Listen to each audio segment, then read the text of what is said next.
bonjour et bienvenue à toi, cher auditeur ou auditrice de l'histoire occulte du monde.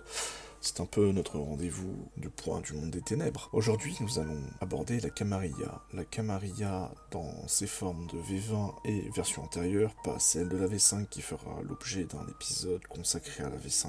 Le sujet est déjà assez dense comme ceci. Nous allons essayer d'éclaircir ça. Je souhaite vous prévenir qu'il y aura des timecodes dans la description de la vidéo si jamais vous cherchez un passage précis. La Camarilla est une secte regroupant certains vampires. Elle ne se définit pas par une zone géographique, seulement par le respect de ses traditions qui en constituent son socle. Dans chaque domaine contrôlé par la Camarilla, un prince représente l'autorité et se charge d'interpréter et d'appliquer ses lois. La principale loi est celle de la mascarade, même si les autres traditions ont leur importance et sont respectées. La Camarilla se voit comme une secte prospère de vampires distingués, d'où le terme descendant. Ils ne veulent pas entendre de vampires ou autre. La hiérarchie sociale de cette secte est complexe et de violentes querelles politiques éclatent. Quand il ne s'agit pas de vieilles rancunes, l'ensemble modelant les affaires nocturnes de la Tour d'Ivoire, autre nom de la Camarilla. La hiérarchie suprême de la Camarilla est un conseil d'anciens se faisant appeler le cercle intérieur. La politique est plutôt simple, il laisse faire tant qu'il n'y a pas de problème évident. Chaque prince dirige son domaine comme il l'entend. Souvent les liens de clan sont plus forts que les liens de la secte, c'est ce qui est difficile d'obtenir un consensus parfois. La fondation de la Camarilla remonte à un événement de 1381, la révolte en Angleterre de paysans contre la noblesse. Rappelez-vous le film Braveheart. À la fin de cette révolution humaine, des vampires issus de nombreux clans ont pris goût à ce mouvement et l'étincelle de la rébellion s'est propagée.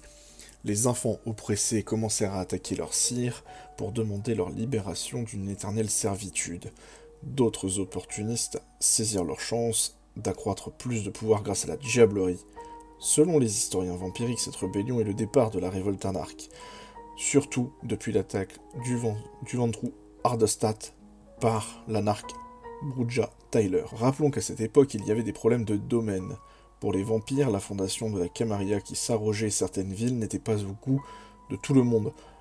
Les anarques devenaient assez vite incontrôlables.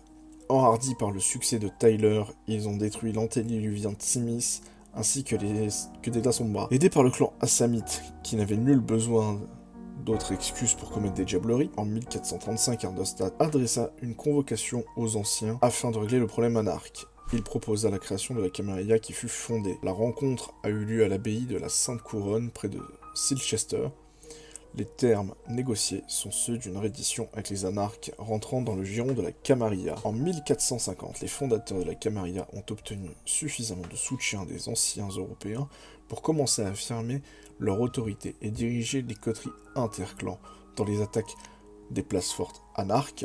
Le pouvoir centralisé de la Camarilla semble avoir été la clé de la défaite anarque, qui étaient beaucoup moins organisés. En 1493, les dirigeants du mouvement anarque ont accédé à la demande de la Camarilla.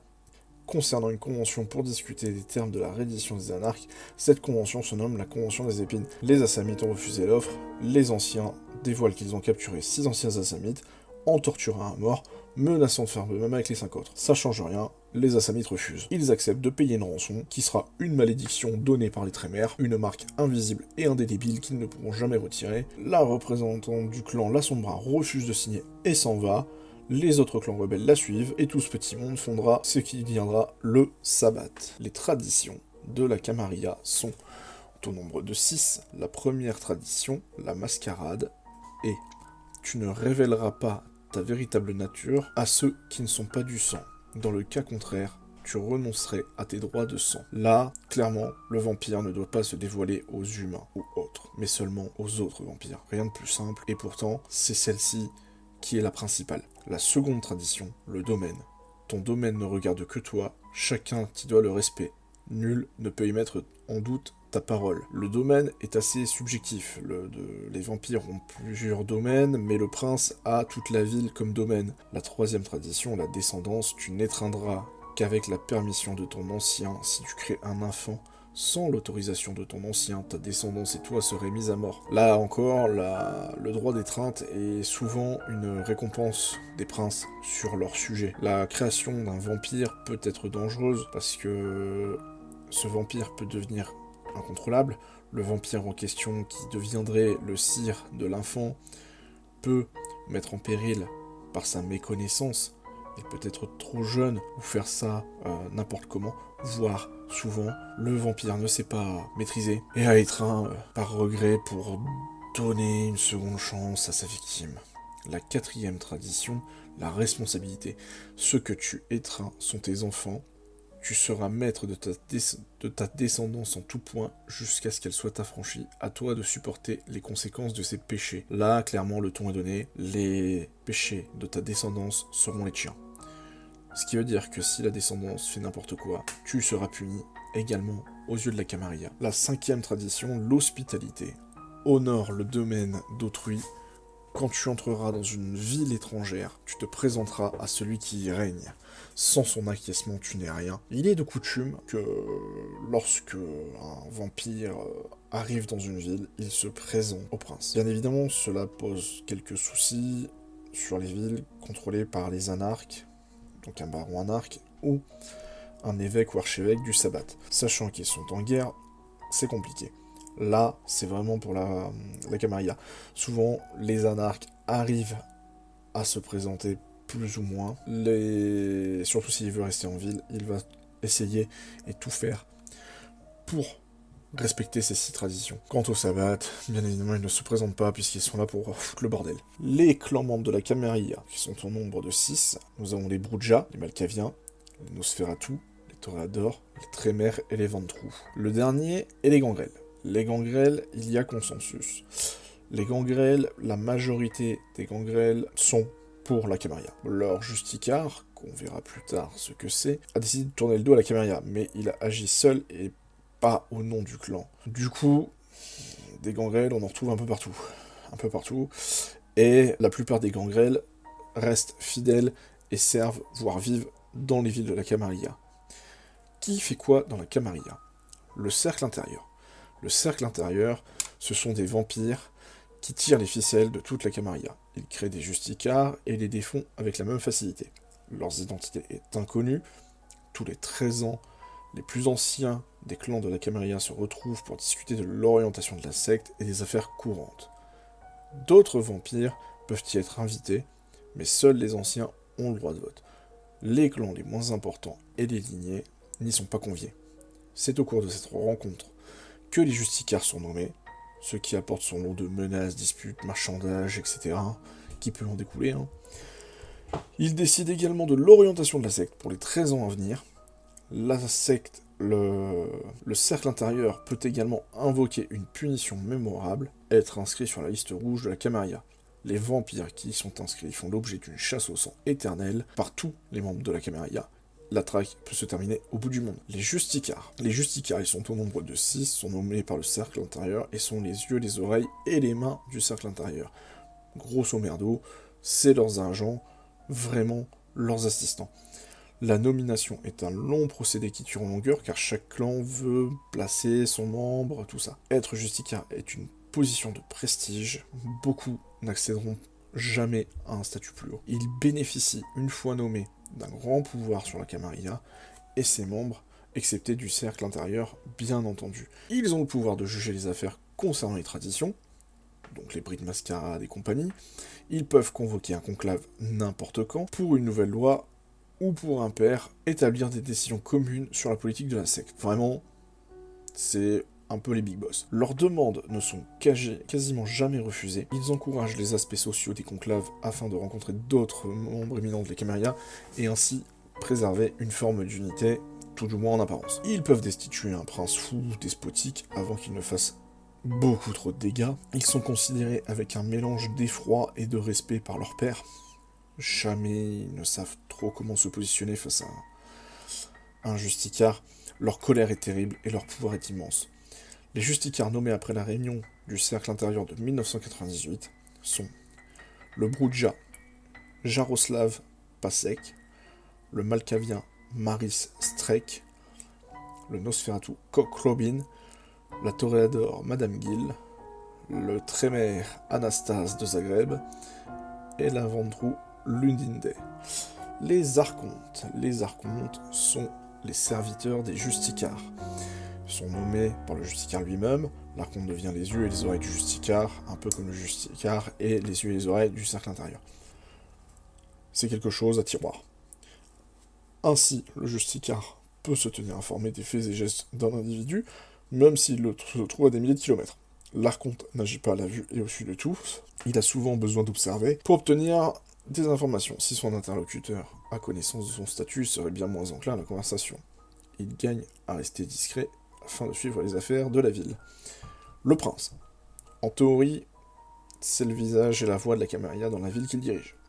Il préserve la paix, édicte des lois, fait le nécessaire pour garder sa ville en ordre et protéger contre les incursions. Initialement, c'était le vampire le plus fort qui revendiquait les terres qui devenait prince. Puis les âges sont passés, certains privilèges et responsabilités ont été rattachés à la position, soit par caprice du dirigeant, soit à la demande des dirigeants, soit à la demande des dirigés. Pour devenir prince de la ville, le plus simple est de déposer l'ancien prince.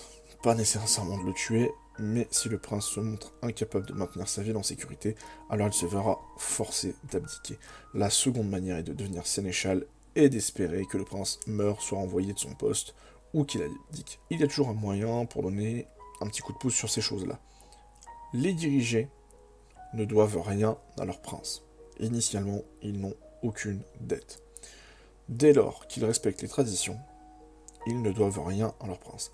Ils ont bien d'autres choses à s'occuper que de servir le prince au mieux. Toutefois, il n'est pas rare d'échanger des faveurs ou des services. Notamment, comme souvent le début de campagne, le prince se montre clément envers les PJ, du coup les PJ lui sont redevables. Le primogène. Le primogène, c'est une assemblée d'anciens dans une ville. Il n'existe pas dans toutes les villes, mais dans les principales, il existe. Chaque clan est généralement au moins représenté par un de ses membres. Il constitue un contre-pouvoir au prince, et dans certaines villes, ce n'est pas l'animosité et les discours haineux qui manquent entre le prince et les primogènes. Le mandataire. Il sert à informer les vampires de son clan des nouvelles du primogène si ce dernier est trop occupé ou n'a pas le temps. Le mandataire n'est pas une position officielle, il reste un rôle ponctuel. Là, clairement, on est sur quelque chose, un peu comme le délégué de classe. Il va reporter d'un côté ou de l'autre. Si le primogène est bloqué sur une réunion qui dure quelques semaines, voire mois, il pourra tenir informé son clan des avancées, mais aussi rapporter à son primogène des revendications que son clan pourrait lui soumettre. Et voudrait soumettre tout cela au conseil. Le sénéchal. Il est le bras droit du prince, celui qui va l'assister, il sait tout ce qui se passe dans la ville à chaque instant. Il est tout désigné pour prendre la place du prince si ce dernier quitte la ville, est détruit ou abdique. Bien souvent, le sénéchal est substitué, voire mélangé avec le shérif. Le shérif ou le préfet, selon les villes, le préfet en Europe, le shérif aux États-Unis. Souvent, c'est des rôles un peu poreux qui sont mélangés. On y reviendra après sur le préfet. Mais souvent, le préfet ou le shérif joue le rôle du sénéchal pour son prince. La harpie. Ce sont des maîtres de commérage, des moulins à rumeurs, des donneurs de statuts. C'est un statut qui est rarement nommé. On ne dit pas tuer la harpie, ou en tout cas pas devant lui, souvent dans son dos.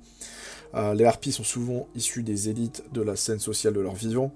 Les harpies écument les Elysium à la recherche d'un potin, d'un ragot ou d'une remarque à faire. C'est un statut vraiment très très social. Le gardien de l'Elysium, c'est le vampire responsable de tout ce qui se passe dans l'Elysium et ses environs. Pour tout événement qui veut se tenir dans l'Elysium, c'est à lui qu'il faut s'adresser sous peine qu'il le fasse s'annuler. Le préfet ou le shérif aux États-Unis, il est chargé du respect des lois du prince, surtout pour la partie musclée de la chose, il surveille les infractions à la mascarade.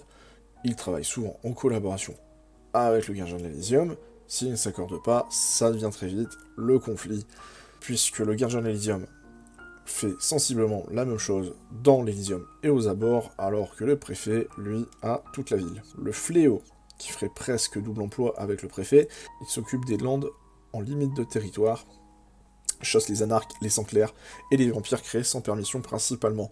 Mais il sert aussi pour avoir des infos sur les meutes de loups-garous qui s'approcheraient un peu trop de la ville, des incursions du sabbat qui viendraient arriver, voire les anarques qui voudraient tout faire péter. Vient à tout cela Les Alastor. Les Alastor sont la police secrète de la Camarilla.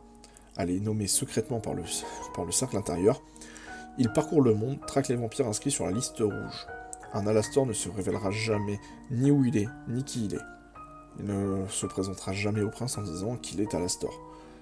Jamais. Au grand jamais. Il garde une certaine couverture. Ce sont des espèces d'agents dormants. La position de la Camarilla sur les clans indépendants reste la même pour tout le monde. Tant qu'ils respectent les traditions, tout se passe bien.